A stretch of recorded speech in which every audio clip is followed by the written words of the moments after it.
C'est bientôt la reprise des cours de l'après-midi. Les enfants dans ce village, à l'ouest de la Côte d'Ivoire, s'empressent de regagner leurs classes respectives. Des garçons et des filles heureux comme jamais d'être à l'école autant que leurs parents.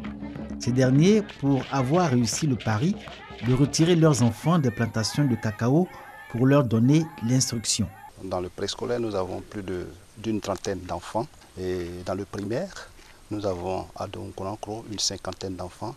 Nous sommes dans de bonnes conditions pour pouvoir retirer les enfants des champs. On a favorisé l'association de femmes qui fabriquent l'igname, le manioc, les vivriers pour pouvoir aider les hommes à mettre les enfants à l'école. Aujourd'hui, dans les zones de production cacaoyère, la lutte contre le travail des enfants donne des résultats excellents grâce au travail sur le terrain des sociétés et entreprises coopératives.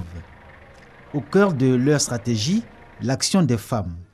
Illustration ici dans le village de Sokora, à une quinzaine de kilomètres de Meyagi. Ces femmes jouent un rôle primordial dans la motivation des enfants qui fréquentent l'école du village. Ce sont elles qui alimentent en vivres et soutiennent la cantine de l'école. On fait des cultures, on fait le manioc, le riz, le maïs, piment, aubergine. Et c'est ces travaux qu'on envoie à l'école, à la cantine, aux enfants, à notre enfant. Et c'est ça, ils mangent à midi. Les enfants sont contents à l'école. S'ils viennent, ils sont très contents à l'école. Cette année même, nous avons fait 100% à l'examen. Nous disons aux autres parents qui sont encore réticents de laisser les enfants aller à l'école, que ce n'est pas forcément dans les champs de cacao que l'enfant se retrouve. L'enfant peut aller à l'école et puis devenir quelqu'un de mieux. Selon les statistiques de la Direction régionale de l'éducation nationale de Soubré, le taux de scolarisation dans le primaire va crescendo depuis le lancement de la campagne contre le travail des enfants dans la cacaoculture.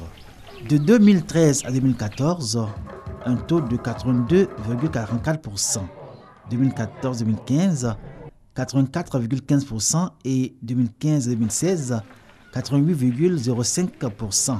Ces chiffres sont un point d'honneur pour les coopératives, mais surtout l'expression d'un effort collectif où les femmes ne sont pas en reste. Nous, on ne connaît rien. C'est pourquoi on a mis notre enfant à l'école. Il n'y a pas un enfant qui est bâtonné qu'il ne va pas à l'école. On a respecté ce que nos patrons nous ont dit. Franchement, les enfants ne travaillent plus dans les champs. Ils vont à l'école et tout se passe bien dans les champs. Moi-même, je travaille avec mon grand frère. C'est lui qui entretient mon champ. La coopérative a octroyé des kits scolaires. En plus de ces kits scolaires, a permis à ce que ceux qui n'avaient pas d'extrait puissent établir ces extraits à la charge de la coopérative. Nous sommes aujourd'hui au niveau de la coopérative à 90% sans le travail des enfants. Si l'enjeu de la lutte contre le travail des enfants dans la cacaoculture reste sa durabilité, c'est une véritable promotion de l'école dans les zones de production de cacao qui filtre de l'engagement des coopératives à soutenir cette lutte.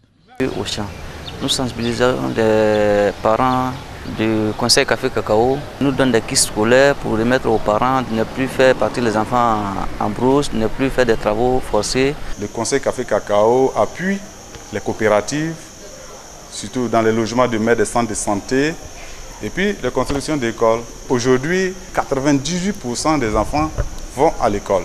Les responsables de ces structures ont dû multiplier les rencontres d'information et de sensibilisation, en inscrivant même l'école au rang de priorité dans les différents projets d'investissement. Dans notre projet, nous avons prévu construire 3 écoles avec une cantine dans nos différentes sections. Quand on voit que le producteur, sur le plan financier, il ne répond pas, on essaie quand même de lui trouver un petit moyen pour lui permettre de scolariser son enfant. Et pendant sa récolte principale, il essaie de nous rembourser ça à la caisse. Dans chaque section, soit on réhabilite les salles de classe en état de dégradation, ou bien là où il n'y en a pas, nous faisons des constructions. Cette année, nous sommes autour de 30 millions que nous avons engagés. Les coopératives de la filière café cacao ne lésinent plus sur les moyens pour ce qui est des actions en faveur du retrait des enfants des plantations de cacao pour les envoyer à l'école. De ce point de vue, l'enjeu de cet engagement n'est plus seulement la durabilité de la cacaoculture. Il s'agit aussi et surtout de l'illustration du combat des producteurs et des acteurs de cette filière pour l'établissement durable de l'école dans les zones de production cacaoyère.